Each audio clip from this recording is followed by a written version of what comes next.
कि यहाँ आपने बात किया कि मुल्क के सारे जो इश्यूज और टॉपिक्स हैं वो पीछे रह गए हैं और हम रोज़ घड़ी और इनकी चीज़ों के ऊपर बात कर रहे हैं। देखिए यहाँ ये बड़ा अनफॉर्चुनेट है इस मुल्क में जब आपके सैलाब से बच्चे मर चुके हैं, जिनके घर तबाह हो गए हैं, लोग बेरोजगार हो गए हैं, 1/3 of the countries under water. दुनिया पाकिस्तान के साथ खड़े होने के लिए तैयार है, दुनिया पाकिस्तान की मदद करने के लिए तैयार है, लेकिन हम कंटेनर पे जलाओ घिराव की बात कर। इन दोस्तों मैं महेंद्र शर्मा स्वागत करता हूं वन वर्ल्ड हिंदी में आपका। उम्मीद करता हूं आप खुश और स्वस्थ है। दोस्तों ये दिखाते हैं पाक मीडिया के एक लेटेस्ट डिबेट जिसमें कैसे डिस्कशन किया जा रहा है कि पाकिस्तान में के जो मईसी हालात है वो बहुत भयंकर गंदे तरीके से खराब हो चुके हैं, जिसको कोई भी संभाल नहीं सकता है। जबकि दूसरी तरफ अगर देखा जाए तो इमरान खान ने मोटा चुना लगा के पाकिस्तान के तोसा खाने से जो गिफ्ट बेचे थे उन पे डिस्कशन हो रहा है और इमरान खान के चमचे उसका बचाव करते हुए नजर आ रहे हैं। जबकि जो पाकिस्तान के मेन हक हकूक की आवाज थी वो कैसे आज दब गई है, पाकिस्तान की आम आवाम कैसे अपने आप को ठगा हुआ महसूस कर रही है और अब आने वाले समय में उनकी आवाज उठाने वाला कोई नहीं है, क्योंकि पाकिस्तान में दिन ब दिन महंगाई बढ़ती जा रही है, डॉलर के रेट आसमान छू रहे हैं, पेट्रोल डीजल और टमाटर प्याज के रेट पाकिस्तान की आवाम के पहुंच से दूर हो चुके हैं। इन मुद्दों पे आवाज और बात न उठा के कैसे जो पक्ष और विपक्ष दोनों है वो अपनी राजनीति करने में लगे हुए और पाकिस्तान की आवाम का खून चूसने में लगे हुए हैं। तो दोस्तों देखिए डिबेट और कमेंट में अपनी प्रतिक्रिया जरूर दें। लास्ट में आपसे रिक्वेस्ट करूंगा, चैनल में नए हैं तो चैनल को सबसे पहले सब्सक्राइब करें, लाइक शेयर कमेंट जरूर करें। दोस्तों जय हिंद, वंदे मातरम, भारत माता की जय। दोस्तों को इब्तदाई के अंदर मैंने भी कुछ अर्ज किया था कि रसीदें निकलवाएं ना, रसीदें निकलवाना असल में पर्पस है। आप लोग आते हैं प्रेस कॉन्फ्रेंस करते हैं, इवन ये कि डिफेंस मिनिस्टर आते हैं वो भी प्रेस कॉन्फ्रेंस करके चले जाते हैं, इंफॉर्मेशन मिनिस्टर वो भी press conference, but press conference से ज्यादा अभी एक हिंट आपको मिल गया कि आपके पास पहली रसीद होगी, पहले तो वो निकलवा ले कि वैल्यूएशन कितनी हुई है और वैल्यूएशन के हिसाब से पैसे कितने दिए गए हैं, क्या वो 20% बनते हैं या नहीं बनते हैं, और अगर 20% बनते हैं और वैल्यूएशन अगर गलत हुई है तो उसके अंदर हुकूमत का कसूर, फिर आप जरा पकड़े पहले ब्यूरोक्रेट्स को, उसके बाद फिर खान साहब के ऊपर भी केस चला दें। बिस्मिल्लाहिर्रहमानिर्रहीम। निका देखिए यहाँ 2-3 सवालात जो उठे हैं जिनके जवाब मैं समझता हूँ ज़रूरी हैं। पहला ये कि यहाँ आपने बात किया कि मुल्क के सारे जो इश्यूज और टॉपिक्स हैं वो पीछे रह गए हैं और हम रोज़ घड़ी और इनकी चीज़ों के ऊपर बात कर रहे हैं। देखिए यहाँ ये बड़ा अनफॉर्चुनेट है इस मुल्क में जब आपके सैलाब से बच्चे मर चुके हैं, जिनके घर तबाह हो गए हैं, लोग बेरोजगार हो गए हैं, 1/3 of the countries under water. दुनिया पाकिस्तान के साथ खड़े होने के लिए तैयार है, दुनिया पाकिस्तान की मदद करने के लिए तैयार है, लेकिन हम कंटेनर पे जलाओ घिराव की बात कर रहे हैं। हम कभी कह रहे हैं कि 1 गोली लगी या 4 गोलियां लगी, मेडिकल हम यहाँ से कराएंगे या कैंसर के अस्पताल से कराएंगे, या 13 लोगों को लगी और किसी ने मेडिकल नहीं कराया, या क्या हुआ। कभी हम इदारों को मलाइन कर रहे हैं, कभी हम इंस्टीट्यूशंस को कॉन्ट्रोवर्शियल कर रहे हैं और कभी हम गद्दारी के सर्टिफिकेट दे रहे हैं। ये पिछले 6 महीने से ये हो रहा है। जब आपकी मैशत की बात होती है तो गद्दारी के सर्टिफिकेट दिए जाते हैं, जब इंसाफ की बात होती है तो तब बात की जाती है कौन गद्दार है कौन नहीं गद्दार। इस मुल्क में इश्यूज तो डिस्कस ही कोई नहीं हो रहे। अच्छा। गरीब बंदे की महंगाई से ये डिस्कस हुआ कि ये जो धरना दे रहे हैं टमाटर 200-250 से लेके 400 रुपए पे।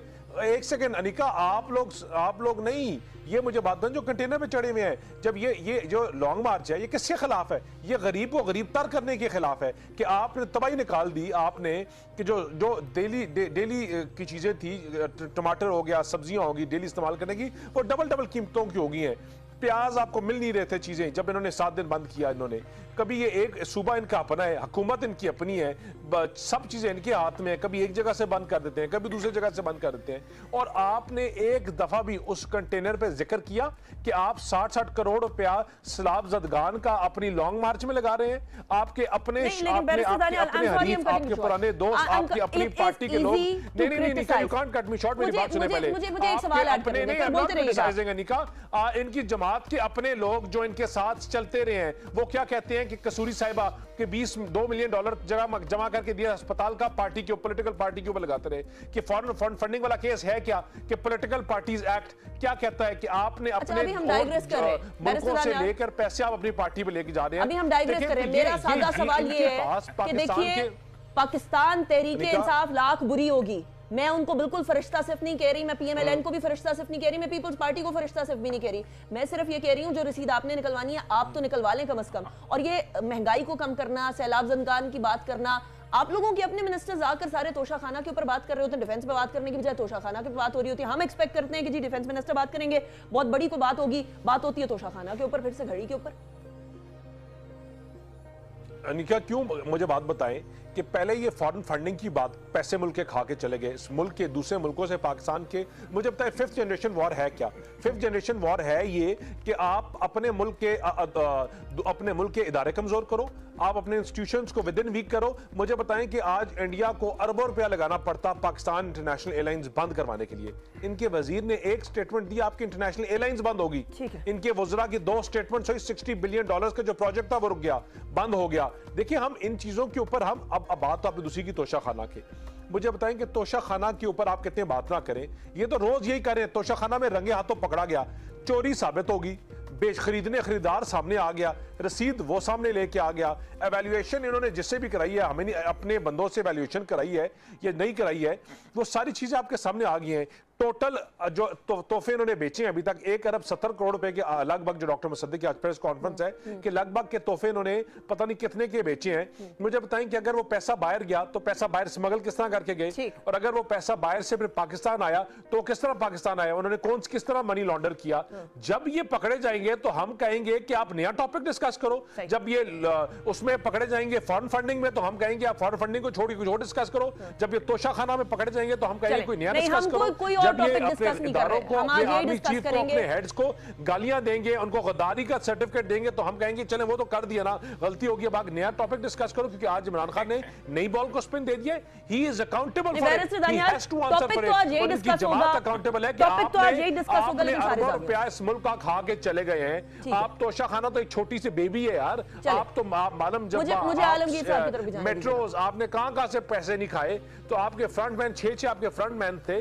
जब आप पकड़े जाते हैं तो आप कहते हैं पुरानी छोड़ दो, पुरानों ने इतनी करप्शन की तो आलमगीर खान साहब, ये क्या वतीरा है और क्या चीजें सेट कर रहे हैं? चले, आलमगीर खान साहब, एक जगह शहबाज शरीफ साहब के ऊपर जो टीटी वाला इल्जाम था उसके अंदर यही था कि पैसे बाहर गए, उसके बाद टीटीओ के जरिए बाकी तरीके से, इलीगल तरीके से बाहर लेकर जाकर फिर पाकिस्तान के अंदर वापस लेकर आए।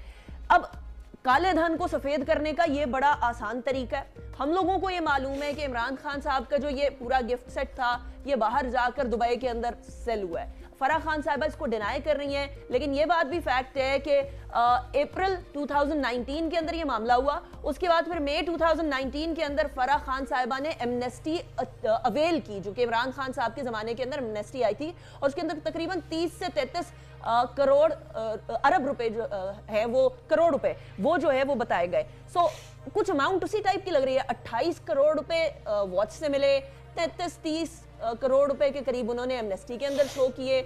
आलमगीर खान साहब, मामला तो कुछ उसी तरह का फिर बन रहा है जैसा शहबाज शरीफ साहब के ऊपर बनता था। अगर ये वाकई में इस तरह से हुआ है, या तो कस्टम को डिक्लेयर किया हो या फिर आपके पास रिसीट्स हो जो मांग रही है गवर्नमेंट भी, तो आप उनको दे दें। आप लोग क्यों इस चीज को, मामला को लंबा कर रहे हैं और केसेस के अंदर घसीट रहे हैं मामले को?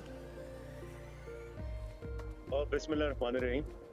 देखें, एक तो अकाउंटेबिलिटी बिल्कुल होनी चाहिए हमसे, चूंकि तहरीक इंसाफ ने करप्शन के खिलाफ एक नैरेटिव बिल्ड किया और लोगों में ये आगाही, बेदारी पैदा की कि करप्शन भी एक मसला है इस मुल्क, इस माशरे का। तो अकाउंटेबिलिटी हमारी बिल्कुल होनी चाहिए, बिल्कुल पूछताछ होनी चाहिए, इसमें कोई गर्ज नहीं है।